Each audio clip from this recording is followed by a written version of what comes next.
से बागिन के सामने पहुंचता है और उन सब को उठा उठाकर फेंकने लगता है। देवा की ऐसी ताकत देख बागिन भी हैरान थी। उन खतरनाक शिकारियों को देवा ने मौत की नींद सुला दिया।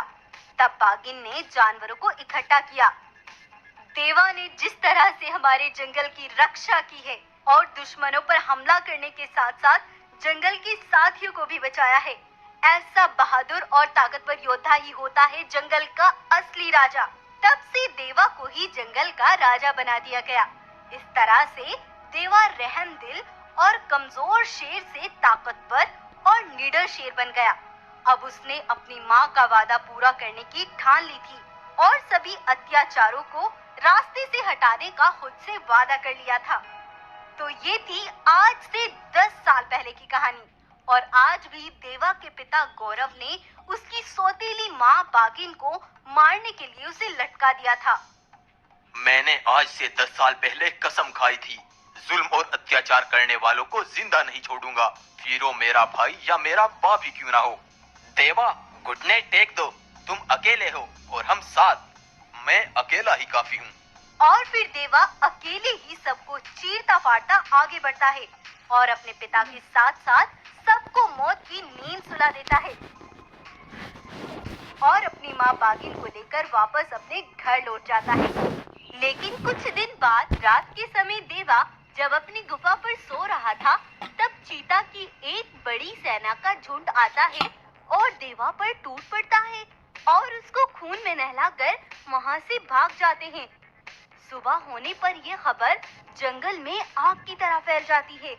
देवा की इस अचानक मौत से जानवरों को बड़ा सदमा लगा और आज बागिन का एक महान योद्धा सबसे दूर हो गया था। आखिर उन चीता से देवा की क्या दुश्मनी थी जो उन्होंने यूं देवा को जान से मार डाला। दरअसल आज से 10 दिन पहले जब देवा ने अपने पिता गौरव और सिपाहियों को मारा था, तो उधर भल्लाल का एक सिपाही तेजी से दौड़ता हुआ भल्लाल के पास जाता है। महाराज भल्लाल, वो देवा जो कभी एक शिकार करने से भी डरता था, आज उसने अकेले ही महाराज गौरव और सारे सिपाहियों को मार डाला। क्या बोल रहे हो तुम? होश में तो हो? मैं सच कह रहा हूँ महाराज, अगर देखना चाहते हो तो मेरे साथ चलो। भल्लाल जब उस जगह पर पहुँचता है तो वो अपनी आंखों पर विश्वास नहीं कर पाता। जिसने मुझे पालकर इतना ताकतवर और निडर बनाया, आज मेरे होते हुए ही किसी ने उसे कुछ ही घंटों के अंदर मौत के घाट उतार दिया। ये बदला देवा तुझे बहुत भारी पड़ेगा। तब भल्लाल पास के जंगल के राजा राधे चीता के पास जाता है, जो कि एक बड़ी सेना का मालिक था। मेरे छोटे भाई ने वो किया जिसकी मुझे उम्मीद भी नहीं थी, लेकिन अब मैं भी वो करूंगा जो उसने कभी सोचा भी नहीं होगा। ऐसा क्या हुआ भल्लाल, जो तुम इतने गुस्से में हो? तब भल्लाल राधे को पूरी बात बताता है। तुम्हारा काम हो जाएगा, लेकिन मुझे इसके बदले क्या मिलेगा? अगर तुम मेरा काम पूरा कर देते हो तो मैं अपना आधा जंगल तुम्हारे नाम कर दूंगा। भल्लाल राधे चीता से हाथ मिलाकर वहाँ से चला जाता है। इधर राधे जोर जोर से हंसते हुए बोलता है। गौरव का बेटा इतना मूर्ख निकलेगा, ये तो कभी गौरव ने भी नहीं सोचा होगा, जो अपने सबसे बड़े दुश्मन से ही हाथ मिलाने चला आया। भल्लाल, अब तेरा आधा जंगल नहीं, पूरा जंगल हथियाऊंगा। देखता जा अब मैं क्या करता हूँ। इस तरह से चीता के सिपाहियों ने जाकर देवा को जान से मार डाला था और देवा को मारकर राधे के सारे सिपाही भल्लाल के पास पहुँचते हैं। भल्लाल, तुम्हारा काम पूरा हो गया, लेकिन अब मेरा काम बाकी है। सिपाहियों, मार डालो भल्लाल को भी। ये सुनकर खुली रह जाती है और राधे के सिपाही भल्लाल पर हमला करने ही वाले थे कि तभी राधे के सामने देवा खड़ा होता है। उसे देख सभी बहुत दंग रह जाते हैं। तुम जिंदा कैसे हुए? तुम्हें तो मैंने मरवा डाला था ना।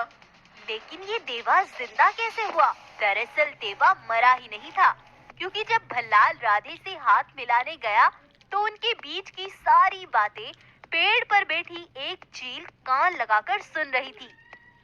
तब उड़ती उड़ती वो देवा के पास आ गई और उसने देवा को पूरी बात बताई। वो सब तुम्हें मारने की साजिश रच चुके हैं महाराज। आज रात वो तुम पर हमला जरूर करेंगे। तुमने मुझे ये खबर ला कर दी, तुम्हारा बहुत बहुत शुक्रिया। अब आगे मुझे क्या करना है ये मैं अच्छे से जानता हूँ। तब देवा रात में अपने ही जैसी एक नकली खाल को वहाँ रख देता है और वहाँ से चला जाता है।